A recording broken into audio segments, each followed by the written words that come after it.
So we're standing here outside of 1908 Riverview. From the front porch, you are on a side road. You do have just a small street here. It's a dead-end street, so you really shouldn't have any through traffic. It'll just be, people who live on this block or people that are coming to see someone who lives on this block. So you are kind of in your own little pocket at the edge of the neighborhood. And you can see there are streets that go down that way and everything, but like I said, isolated, won't see much traffic. As we head into the house, it is a split entry. We'll go up first and then down. So carpet's not new, but it's still not in bad shape either. So it's something you could get away with for a bit and, replace in time once you've, gotten in and everything. Or you could do it up front and, not have to worry about it for a good long time. Then that's entirely up to you. You can see there was a table here for a while, so there is a bit of sun bleaching. An area where it was under there didn't change color as much. So again, older, but not too old. So we have the kitchen here. You have a breakfast bar, and then the stove, dishwasher, countertops, refrigerator there, and you have a small pantry here too. So, a couple different workstations, places to cut stuff up. Plus, because this is right here, you have a whole other bunch of counter space to work with too.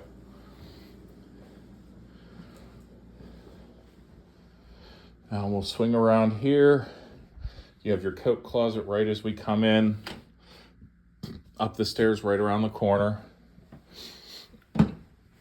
We have a linen closet here on the side. And then we'll head into the bathroom. So full bath, decent amount of sink space for toothbrushes and everything else. Your toilet, and then your shower. Shower does look newer. Not brand new, but probably not more than 5 or so years old. Fixtures were replaced. Handicap accessibility bar. Something to hold on to so you don't slip and fall.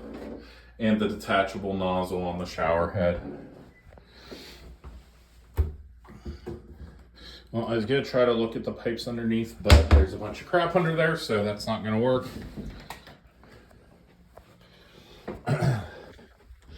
As we come around, we have the first bedroom. I will stand in the corner just to kind of give you a gauge on the size of the room. So, enough room for a nice big dresser here. Double door, folding door closet there. And another room here for another piece of furniture and some end tables and everything. So not a bad space. It's a split entry. The bedrooms on a split entry and ranch are always smaller just because they don't have their own floor. This is the second bedroom. So we're coming in the door here. I'm going to kind of stand. It's oddly shaped, so you can see the door there, but then give you a pan just to kind of let you see the rest of the room size.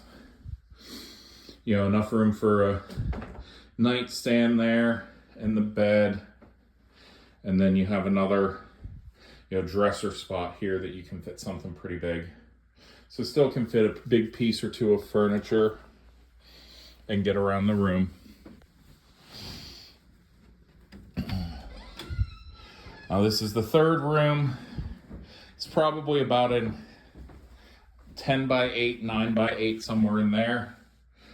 Standing in the corner, and you can see it is the smallest of the 3 bedrooms. And they actually have racks and stuff here, so this was probably used more as like a walk-in closet than anything else.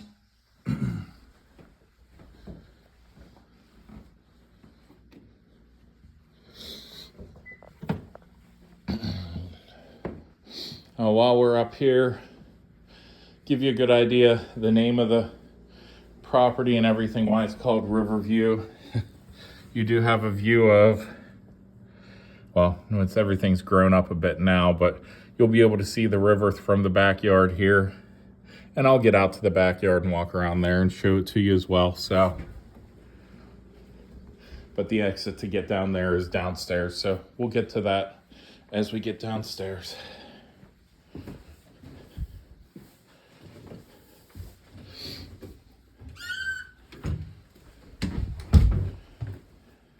They do have an active security system built in already, so that is something you could pick the membership up from if you wanted to. It looks like they had some issues moving stuff out. There's a couple holes there in the wall and some gashes there, but that's not too bad. That's stuff that can be fixed relatively easily.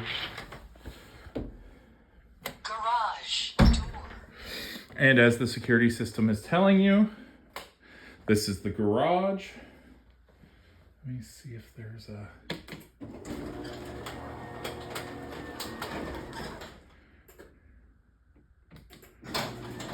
So there's the light. You can see 2-car garage. Tons of room to work with. And they got enough room to have some stuff behind this car, some chairs. So 2-3 feet behind the car. And then easily another 3-4 feet in front of the car. Sorry, I don't know how I got zoomed in there. But yeah, so tons of room to work with. And you can see, you could have storage along this. You could put cabinets or shelves. You could put a workbench if you wanted to, whatever you're looking for. So while we're here also, and we have the exposed block, no signs whatsoever of water infiltration or anything along those lines to be concerned about, So, one thing here, looks like they may have or have had a leak there.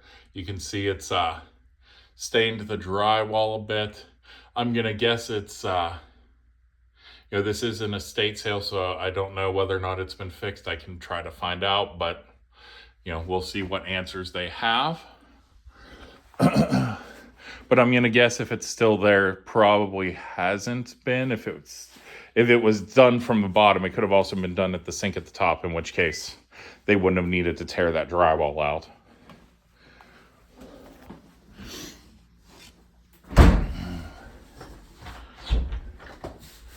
And then you have a nice closet storage space under the stairs. So that goes all the way back to the front of the house underneath, and you can see the water meter right there.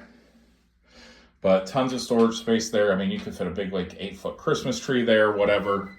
You need to get put away somewhere for a while. That's a good space to go. And then we have the downstairs den. As you can see, this is one of the old big projection TVs. So good amount of space down here. Standing on one end, it's the entire length of the house. So tons of room, couch and love seat there.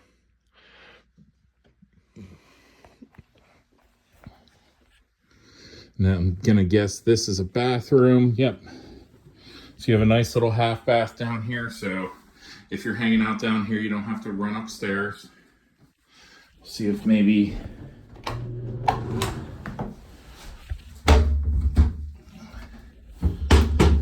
Yeah, so it's all PVC piping. So it's been updated. No, not seeing any copper or cast iron piping, anything like that. So it's been maintained mechanically. And then the utility area. So you have your washer dryer area and your stationary tub here. Again, looking at the block, no signs of water infiltration or anything. Looks like the dryer's set up for a 220 outlet, so electric dryer, not gas. Although I think a gas line does run right above here, so you could tap into that pretty easily and bring it over if you really absolutely had to have a gas dryer. Hot water tank, definitely older, but at this point, you know, some of this piping might need to be replaced too. But honestly and truthfully, I don't sweat hot water tanks. They're like $800 installed. Out of everything with a house, they're one of the cheapest things to deal with. And then we have your furnace here. So, not seeing a cheat for me with any installation date. But if I had to ballpark it, I'd probably put it around 20 years old. Now it is vented. Does have the shut off here for the gas, both to the hot water tank and the furnace. So it was done to code and done properly, which you don't always see. And I'm taking a look here. Okay, yeah, that's not cooperating. So trying to get the front end off the furnace, but it's not. Maybe it's just a pull out. No, okay, not fighting with it. But yeah, overall, still in pretty good shape. I mean, for a furnace, you could still probably get about 10 more years out of it. You know, home inspectors will come in and they'll be able to look up the model number and everything and have an exact idea or a more exact idea. But 20 years is pretty accurate. I'm pretty confident in my guesstimations. So now we open up your sliding glass door out back. It is a little bit older, looking a little bit cloudy. So not immediately, but I would say this is probably original. So expect down the road to have to replace it just because, you know, the seals are going. That's what cloudy means on a window, sliding glass door, anything like that.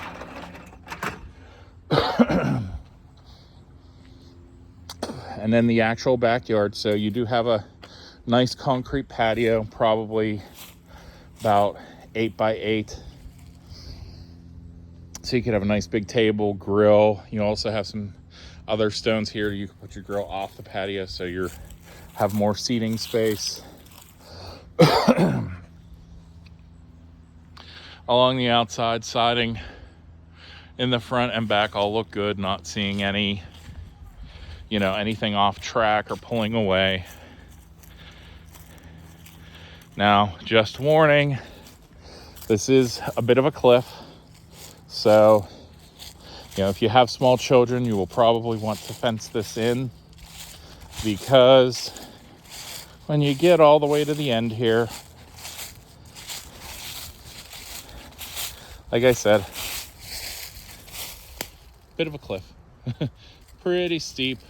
And if I fell down that, I wasn't getting back up, and I don't think I'd want to try either, because I don't think I'd stay in one piece. But nice size yard. I mean, from here to the house, you can see easy, you know, 50, 75 feet. You know, so nice open yard space. I mean, you could put a pool back here, you know, or whatever entertaining things, fire pit, all that kind of stuff. I mean, you could have a pool here, over there, maybe have a fire pit on the other side of the air conditioner, like there. Even put a deck in around the pool. I mean, there's tons of options here with this much yard space. And while we're at it, taking a look at the roof. Now I'm gonna zoom in. Definitely not new. I'd say, I guess it helps if I have the camera on the roof. Hard to look and talk at the same time sometimes. But yeah, so I mean, you can see all the vent pipes are done properly. They're at least 6 inches above the level of the roof. So if there's snow or anything, as it melts, it doesn't fall into the vent pipe. So, and those actually look like they're 12 inches. The top one maybe 18 or 24. So everything there is done to code. The roof probably has, again, another 5 to 10 years in it. I'd probably lean closer to 5, just being safe, because, you know, I don't have a ladder to get up on there and take a closer look. If you get a home inspection, obviously they will be able to give you a better idea, because they can either get up there with a ladder or use a drone and get, you know, closer pictures of the roof. So overall, not a bad house. Some upkeep over the next, let's say, 5 to 15 years, just depending on how things work out. You know, air conditioning unit's probably about the same age as the furnace. So again, about that 20-year range, so that's closer to end of life. But for a house this size, you're probably looking at about 2.5 ton AC unit with the right heating and air conditioning company, HVAC, which I personally recommend Climatech. You could have, you know, and for this size house, a new furnace air conditioner for around $7,000, which isn't bad at all. The other option is you can always get a home warranty as well.